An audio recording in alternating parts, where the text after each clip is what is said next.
More React goodness from Nike Running.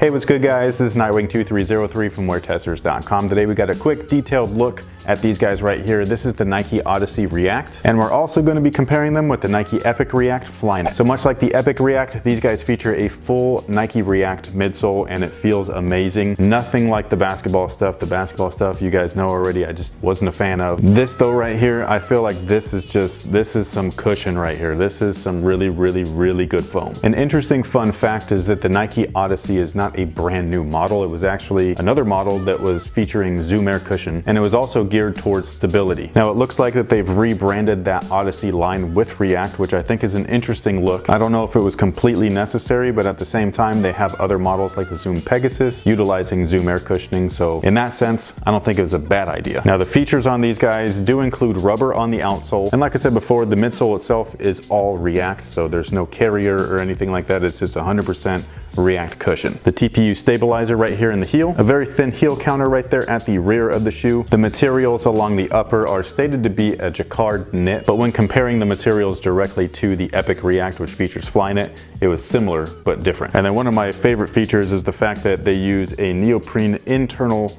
kind of half sleeve. It's not quite a full booty, but it is something that, at least in the basketball world, we have been used to seeing for quite some time, and I feel like that's really comfortable. I really like how that is. I like how it fits, and I just like that these have their own little like entryway and tongue and everything. It's built more like a traditional shoe than this one-piece sock type build. In terms of overall fit, they do fit really snug, so if you like a little bit of wiggle room, go up half a size. Otherwise, going true to size, you should be good. I would say whatever size you wore comfortably in these, that's what I would go with in these. Now, what are the main differences between these two shoes?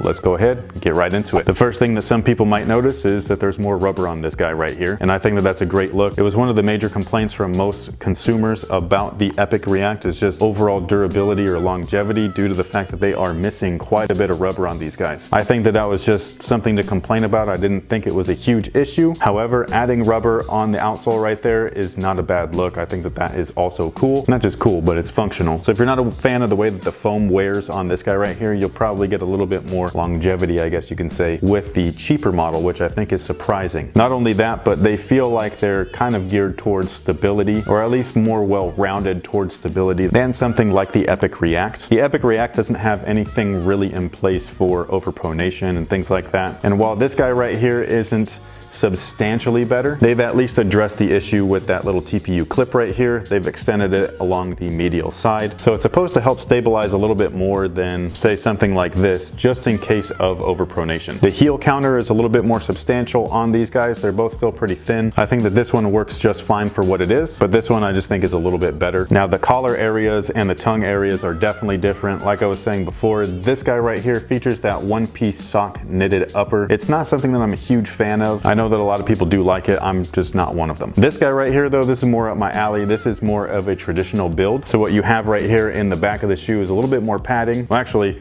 there's a lot more padding. There's no padding in the back right here. So you got padding back there. It's a nice little heel sculpt. It feels good on your foot. And then I just like that there's an actual throat to the sneaker, so you can kind of adjust your laces, adjust that fit according to your foot shape, versus something like this, which is basically a one size fits all in terms of the overall shape of that area. You can tighten things up a little bit with the laces, but it's not going to be fully customizable like something like this. And then you have that neoprene inner sleeve right there, like I was saying before, and that's where you get that kind of nice, snug, close to the foot feeling that this guy does offer. But again, the lacing on these guys I just think is superior. And then last but not least, the main difference between the two is the materials, and I think that's where we have the increased price on these guys. These guys feature Flyknit. These guys don't. They feature just a cheaper material that I think works just as well. In terms of overall performance, I mean, you can save some money using these guys and still get the same results, so why not? I think it's great that Nike gives you guys options. However, these guys right here feel more along the lines of a hyped running sneaker, whereas this guy right here is a no frills, no gimmicks kind of runner, and I think that most people are just gonna gravitate towards these guys. Retail prices are also different. The Epic React retails for $150, whereas the Odyssey React retails for $120. It's not a huge difference or anything, but again, the performance